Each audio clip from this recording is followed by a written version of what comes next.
Welcome to this short video on the Oregon Healthy Relationships Curricula Assessment Tools. These are tools created to help evaluate, analyze, assess curricula around healthy relationships, violence and abuse prevention, healthy sexuality, curricula that meet Oregon Erin's Law, the Healthy Teen Relationship Act, and comprehensive sexuality education requirements, since those are all interconnected. So these tools were created to help people looking to implement any of those topics, violence prevention, healthy relationships education, in Oregon's K-12 schools. These tools are designed to utilize Oregon's health education standards to see how many of those curricula are meeting. In this short video, we're going to talk about a few different pieces. We're going to talk about the tools themselves. We're going to talk about the review criteria and where that came from. And then we're going to talk about how to actually use the tools. The last part of this video is on the Oregon Sexual Assault Task Force's annual review process, where we pull together a group of people to review similar curricula. If you are using one of the tools for your own purposes, that section of this video might not be the most pertinent to you. So let's start with the tools themselves. So the Oregon Healthy Relationships Curriculum Assessment Tool was created in 2015 by the Oregon Sexual Assault Task Force's statewide Prevention and Education Committee. This group of people came together to figure out a way to better evaluate healthy relationships, healthy sexuality, violence, abuse prevention curricula, based on, at the time, both state and national standards. Since then, there's been a pretty big overhaul with Oregon's health education standards to map them with the national standards and incorporate those. So all of the national standards are currently covered in Oregon's health education standards, and then some. These tools, the OHRCATs as we call them, are modeled after the CDC's curricula assessment tools, both for health education and sexual health education. So the structure and the formatting came from those places. There are 3 different tools in elementary grade school, or grades K to 5, middle grades, grades 6 to 8, and high school, grades 9 to 12. And each tool contains the standards that are supposed to be met by those respective grades. So what are students supposed to walk away knowing by the time they complete that grade band, by the time they complete 5th grade or 8th grade or 12th grade? Each of the tools has 4 main sections. The first 3 are informational sections. They're a little bit smaller. There's some core concepts, some reviewer guidelines, and an overview of the criteria. And then you actually get into the curriculum review forms. So that core concepts section includes just important definitions and frameworks that we suggest reviewers apply when reviewing any curricula using this tool. This will help ensure that all reviewers are approaching each curriculum from a shared foundation. And then we get into the forms themselves. So there are 6 form sections. So there's an accuracy analysis chart. That is a 1-page chart. There's an acceptability analysis chart, also a 1-page chart, although both of those could be duplicated as many times as you need. There's the summary score sheet. That's where all the scores go onto one sheet so you can see across the different scoring forms. There's the individual topic score sheets, individual skills score sheets, and then an additional criteria score sheet. So accuracy and acceptability. The charts look pretty similar, but the accuracy chart is to document any errors or inaccuracies in the curriculum. If there's just information that is false, sometimes this comes up just because a lot of curricula are written outside of Oregon, and so they might talk about certain laws around things, and those don't necessarily apply to Oregon context. So keeping tabs on those inaccuracies can be really helpful. The acceptability chart is similar, but is meant to document things in the component that don't align with the core criteria in Section 1, current best practices or community norms, or even how violence and abuse prevention or healthy sexuality education is implemented here in Oregon. So if there are things that come into that, for example, that maybe are kind of shame-based or fear-based. Those are things that aren't allowed in this education in Oregon. And so making sure that we are documenting when those things come up as well is helpful. And that's what those forms are for.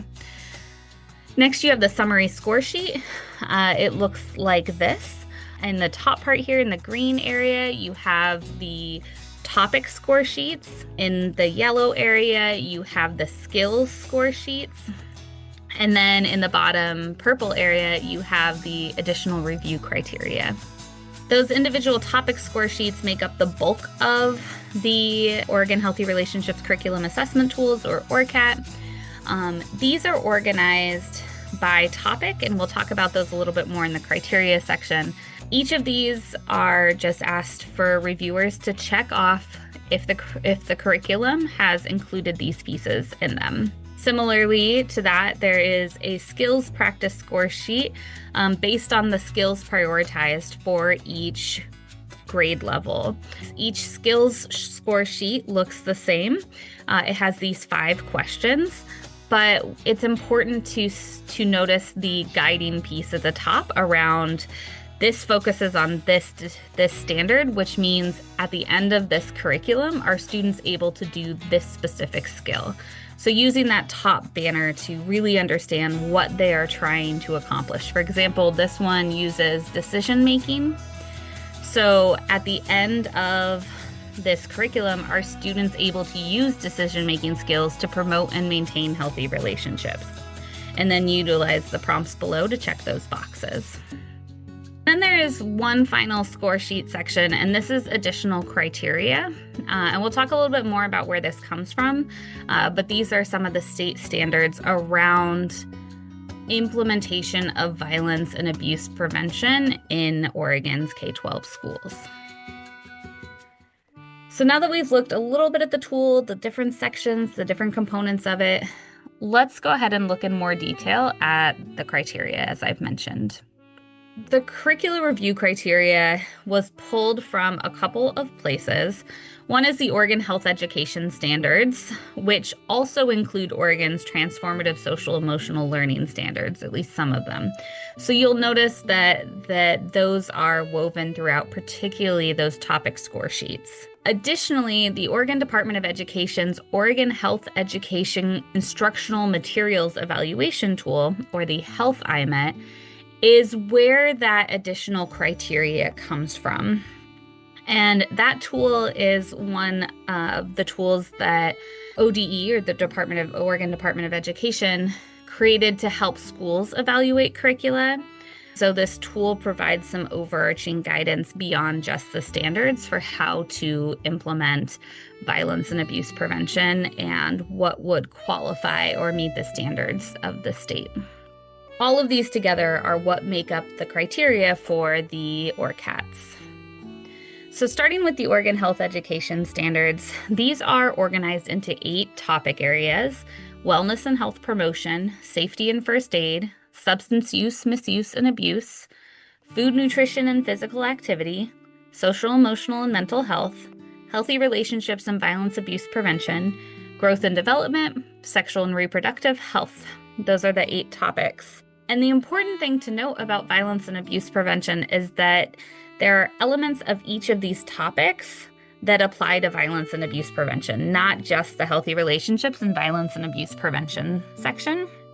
When you look at the individual topic score sheets, you'll notice that there is a score sheet for each of these topics, because there are standards that apply to violence prevention, healthy relationships, skills, all those things throughout. Each of the criteria listed under these standards has a label that describes the corresponding grade level. In the case of this example, number 7 refers to 7th grade. The topic acronym in this example, SEM, for social, emotional, and mental health, and a number signifying the corresponding standard. In this case, 5, meaning it's the 5th social, emotional, and mental health standard for 7th grade. So you'll notice throughout the tools that these codes are listed for each of the standards, and that just refers to where this came from in Oregon's health education standards. Another example you might notice is that some of these have more than one of those codes. This example has 3. They all use the acronym SUB, or substance use, misuse, and abuse. So we know that these come from that topic area. That first number refers again to grade level. So this occurs in 2nd grade, it occurs in 4th grade, and it occurs in 5th grade. And then that last number refers to kind of where in the list for each grade that shows up. So beyond just those topic standards, woven throughout are set skills to focus in on, because mastering prevention, mastering healthy relationships is about skills. The national standards are organized into these 8 standards. They include that first one, which is on knowledge, and then the next 7, which are skills-based. So what the Oregon standards do is they focus in on certain skills for different grade bands in order to really prioritize and make sure that those skills are practiced and that young people are walking away with those skills. So the 8 skills are the knowledge piece, analyzing influences, accessing valid and reliable health information, interpersonal communication skills, decision-making skills, goal-setting skills, demonstrating health and safety practices, kind of personal health skills, and then the last one is advocacy skills. In the elementary grades, the standards focus on analyzing influences, interpersonal communication, decision-making skills, and goal-setting skills. In middle school, we have analyzing influences, accessing information, interpersonal communication, decision-making skills, and advocacy skills. And then when we get to high school, you get all 7 of the skills standards. So you have, again, analyzing influences, accessing information, interpersonal communication, decision-making, goal-setting, personal skills, and advocacy. So when you look at the tools themselves, each tool, depending on if it's elementary, middle, or high school, is going to only have the skills practice forms for the skills assigned to that grade band. So in elementary, you're not going to see a tool or a form to evaluate advocacy, for example, because that's not one of the priority skills there. Integrated into Oregon's health education standards are Oregon's Transformative Social and Emotional Learning Standards, TSEL standards. And these are broken up into 5 competencies, but also 5 focus areas, which weave together throughout there. And under each of those are practices and growth indicators. So practices show the knowledge and skills that demonstrate progression towards meeting that standard, and those growth indicators provide details of what the practices may look like in action. So the 5 competencies are self-awareness, self-management, social awareness, relationship skills, responsible decision-making. And the focus areas are identity, agency, belonging, collaborative problem-solving, and curiosity. So when combined, like self-awareness and agency, or social awareness and identity, these pieces are combined to create kind of the buckets that the TSEL standards fall under. So when you notice the TSEL labels, they might look something like this: TSEL Practice 4C. Just like the Oregon Health Education Standards, there are 3 parts. The letters designating TSEL, so we know that it is a TSEL standard. And then under there will be the word standard, practice, or growth indicator to identify which element of the TSEL standards they are. In this case, it's a practice one. And then finally, a number-letter combo, which refers to the standard number and which indicator it is. In this case, 4C refers to TSEL Standard 4, which is relationship skills and collaborative problem solving, because they combine the competencies and focus areas. And C refers to it being the 3rd practice indicator for Standard 4. This is a little bit different than the Oregon Health Education Standards, and although it's not the most pertinent information to understand how they're labeled and why, it is helpful to have just a little bit of information about what we're looking at and where this comes from. That last criteria, as mentioned, was the IMET criteria, or the criteria pulled from Oregon Health Education Instructional Materials Evaluation Tool. This tool was created by the Oregon Department of Education for the State Board of Education to formally adopt curricula that meets set standards for the state and school districts across Oregon. If a school district is looking to adopt a new health education curriculum, they will need to ensure that it meets the requirements of the IMET. For the first time, the new IMET, based on the new health education standards as of 2023, include a section called Criterion 1.4, Comprehensive Sexuality Education and Violence and Abuse Prevention, which means that for the first time, Oregon has specific requirements for curricula to meet to be in alignment with best practices for prevention education.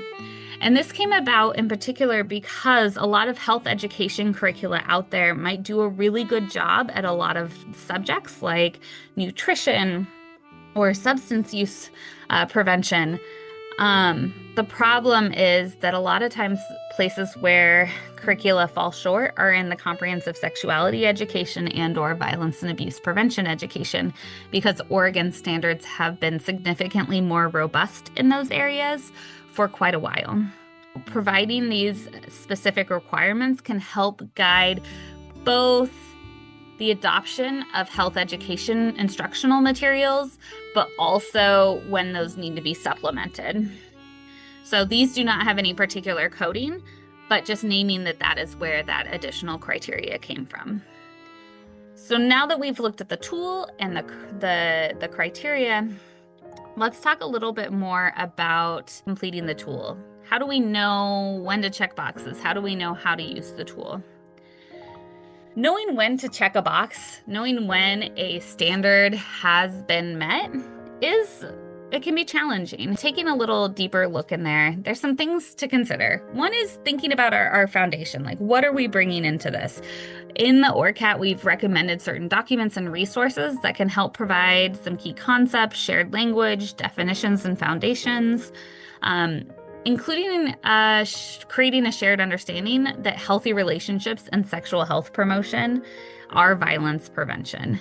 Having comprehensive sexuality education is a violence and abuse prevention strategy. So recognizing those and connecting dots and understanding how they all interwork together, reviewing some of those resources can be really helpful before using the tool, if you have the time to do so.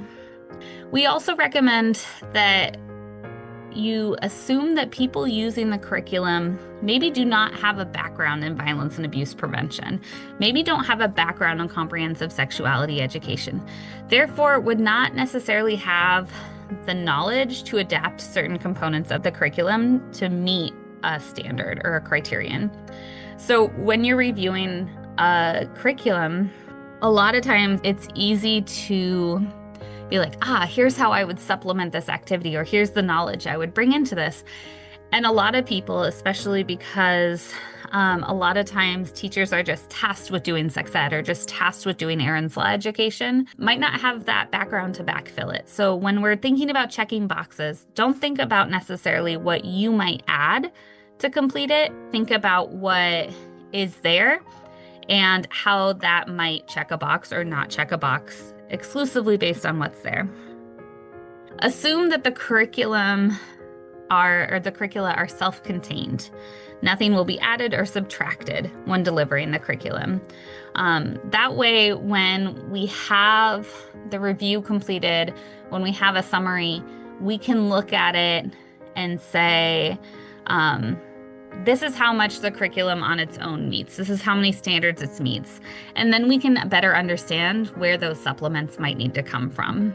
One tool that can be helpful when thinking about checking the boxes is Bloom's taxonomy, which offers us different levels of learning. This is kind of like the organization of the 8 skills, knowledge, analyzing influences, accessing information, all of those pieces. That not every standard is meant to just be about knowledge. A lot of them are meant to be about skills, are meant to be about practicing skills. And Bloom's taxonomy can help us discern that a little bit. So every single one of the standards includes a verb, usually at the beginning. And this verb describes what the students are supposed to be able to do. So this first example of identifying sources of support, they are supposed to actually be able to identify sources of support.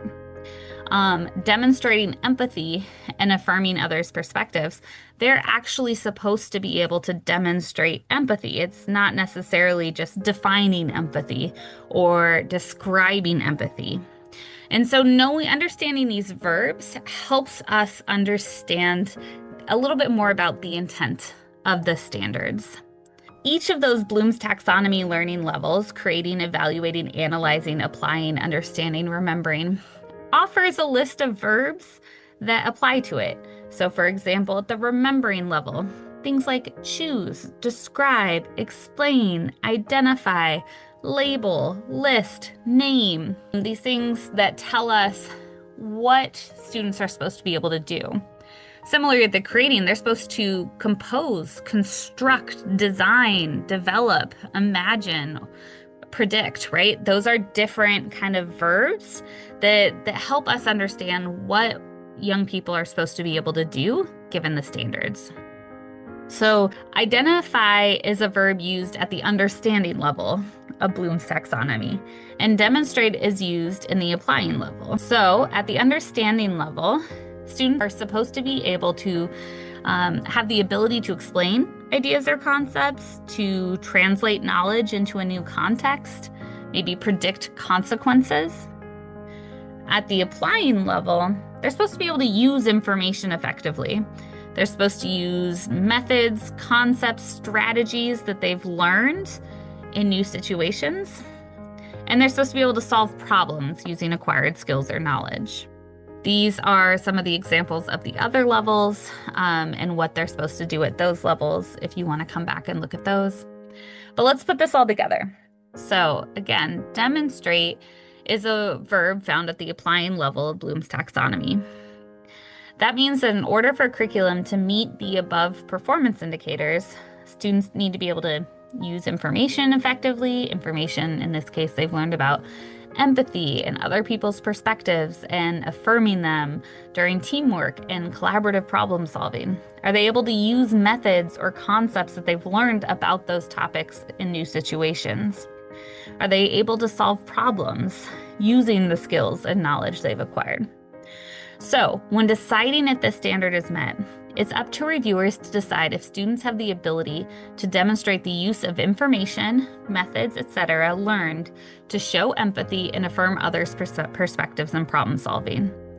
This might be demonstrated via maybe written response to a prompt, designing a poster about how to solve a problem, or writing an explanation about this topic for others. So there's lots of ways that this might come up. This might also come up in teamwork activities. Like after they've done this, are they able to work through problems in small groups? So there's lots of ways to do this, but this isn't necessarily just defining what empathy is. This isn't necessarily just writing out, I need to affirm others' perspectives. And so understanding the verb helps us get a little closer at what skills are trying to be cultivated. Similarly, identify is at the understanding level of Bloom's taxonomy. So a little bit what we were just talking about of defining, describing, explaining, putting it in new context. When deciding if this standard is met, it's up to reviewers to decide if students have the ability to explain who sources of support are for them, to talk to about bullying and harassment specifically.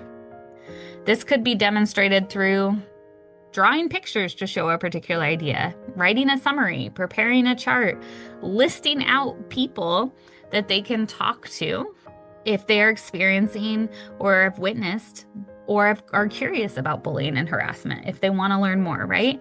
So that's a little bit lower skill level than actually the applying, or then you get to the creating level. So understanding kind of the intent of these can be really helpful when we're thinking about whether or not we check a box. When in doubt, because it's not always easy to decide when to check boxes, you are welcome to reach out to the Oregon Sexual Assault Task Force team and talk through any of this while reading and reviewing curricula. We are happy to help and navigate this together.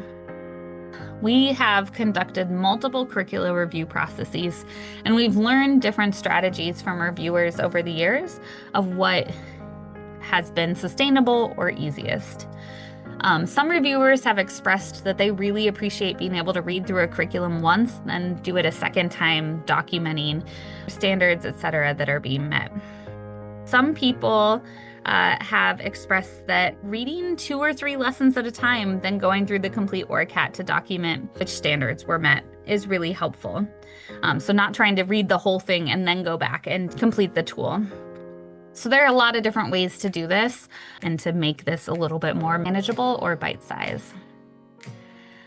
So at this point, I want to spend a little bit of time talking about the Oregon Sexual Assault Task Force's annual curriculum review process. If you're using the tool on your own, you might not want to continue through this short section. That being said, it might also be helpful information. Since 2015, Oregon SATF has facilitated a mostly annual curriculum review process, utilizing teams of people from healthy sexuality education to violence prevention to child abuse prevention, bringing all these folks together so that curricula have kind of a multidisciplinary look at them through the scoring process. So it's really important for reviewers to take notes about the curriculum while they're reviewing it.